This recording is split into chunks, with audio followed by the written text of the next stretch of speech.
Hi hello.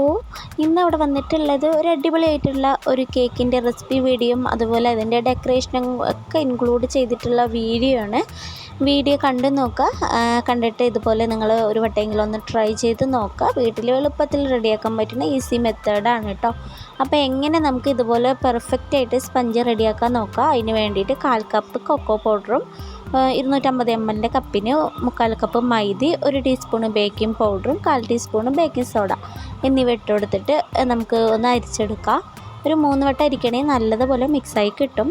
ഇല്ലെങ്കിൽ ഒരു വട്ടം അരിച്ചിട്ട് നല്ലതുപോലെ മിക്സാക്കി കൊടുത്താൽ മതിയാവും കേട്ടോ. ഇതുപോലെ നല്ലതുപോലെ ഒന്ന് മിക്സാക്കി കൊടുത്ത് മാറ്റി വെക്കുക. ഇനി നമുക്ക് ഒരു ഡ്രൈ ആയിട്ടുള്ള ഒരു ബൗൾ എടുത്തിട്ട് അതിലേക്ക് ഒരു 4 എഗ്ഗ് പൊട്ടിച്ച് ഒഴിച്ച് കൊടുക്കുക. അത്യാവശ്യം വലിപ്പമുള്ള എഗ്ഗാണെങ്കിൽ 4 എണ്ണം, ചെറുതാണെങ്കിൽ 5 എണ്ണം എടുക്കുക കേട്ടോ. ഞാൻ 5 എണ്ണം എടുത്തിട്ടുള്ളത്. വാനില എസൻസ് ഒരു നുള്ളുപ്പൊക്കെ ഇട്ട് ബീറ്റ് ചെയ്ത് കൊടുക്കുക. 3/4 കപ്പ് പൊടിക്കാത്ത പഞ്ചസാര മൈദ അളന്നതിൻ്റെ ആ കപ്പിനായിട്ട് എടുത്തിട്ട് നമ്മൾ അത് മുട്ടയിൽ ബീറ്റ് ചെയ്തെടുത്തിട്ടുള്ളത്. എന്നിട്ട് നല്ലതുപോലെ ബീറ്റ് ചെയ്തതിന് ശേഷമാണ് നമ്മൾ മൈദപ്പൊടി ഇട്ട് കൊടുക്കുന്നത്. മൈദപ്പൊടി 2-3 തവണയായിട്ട് ഇട്ട് കൊടുക്കുക. ഇടവിട്ടിട്ട് ഇളം ചൂടുള്ള പാൽ ഒഴിച്ചു കൊടുത്ത് വെച്ചാൽ മുട്ടിൻ്റെ സ്മെല്ല് കാര്യങ്ങൾ ഒന്നും ഉണ്ടാവില്ല കേട്ടോ. അങ്ങനെ അതവിടെ ഞാൻ 2-3 തവണയായിട്ട് ഇട്ട് കൊടുക്കുന്നുണ്ട്. ഇത് നമ്മൾ 1 kg വെയിറ്റ് വരുന്ന കേക്കാണ് കേട്ടോ ഉണ്ടാക്കിയെടുക്കുന്നത്. 8 ഇഞ്ചിലാണ് റെഡിയാക്കി എടുക്കുന്നത്. അപ്പോൾ 8 ഇഞ്ചിൻ്റെ കേക്ക് ടിൻ എടുത്തിട്ടുണ്ട്. അതിൻ്റെ സൈഡിലൊക്കെ ബട്ടർ പേപ്പർ വെച്ചിട്ടുണ്ട് കേട്ടോ. അപ്പോൾ ഇങ്ങനെ വെക്കുമ്പോൾ കേക്ക് നല്ല ഹൈറ്റിൽ കിട്ടും. അങ്ങനെ നമ്മളിതവിടെ ബേക്ക് ചെയ്തെടുത്തിട്ടുണ്ട് കേട്ടോ. ബേക്ക് ചെയ്യാനുള്ള പല മെത്തേഡും ഉണ്ട് കേട്ടോ. നമുക്ക് എങ്ങനെ നമ്മുടെ ഇഷ്ടത്തിനനുസരിച്ച് ബേക്ക് ചെയ്തെടുക്കാം. അപ്പോൾ ഓൾറെഡി ഞാൻ കുറേ മെത്തേഡ്സ് കാര്യങ്ങളൊക്കെ കാണിച്ചിട്ടുണ്ട്. അതുകൊണ്ടാണ് ഇതിൽ ഇൻക്ലൂഡ് ആക്കിയിട്ടില്ല. അപ്പോൾ നല്ല അടിപൊളിയായിട്ട് വന്നിട്ടുണ്ട് കേട്ടോ നമ്മുടെ കേക്ക്.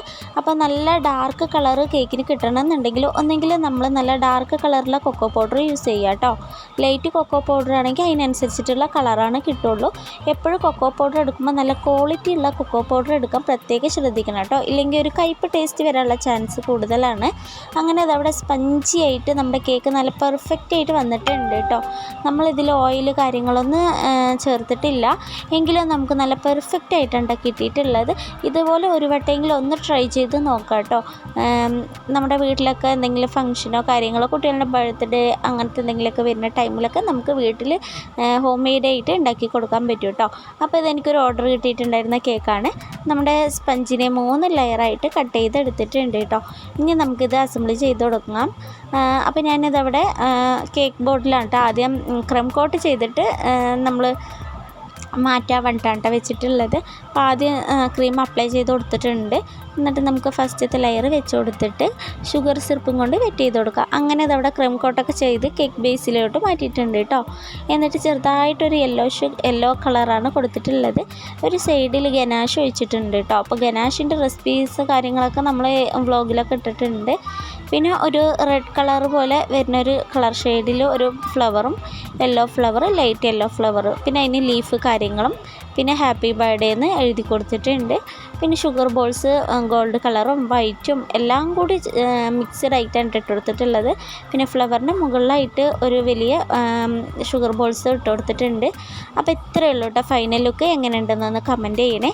വീഡിയോ ഇഷ്ടപ്പെട്ടിട്ടുണ്ടെന്നുണ്ടെങ്കിൽ വീഡിയോക്ക് ഒരു ലൈക്ക് ചെയ്തൊന്ന് സപ്പോർട്ടാക്കുക. ആദ്യമായിട്ട് കണ്ട കൂട്ടുകാരാണെങ്കിൽ ചാനലൊന്ന് സബ്സ്ക്രൈബ് ചെയ്തൊന്ന് സപ്പോർട്ട് ചെയ്യണേ. താങ്ക്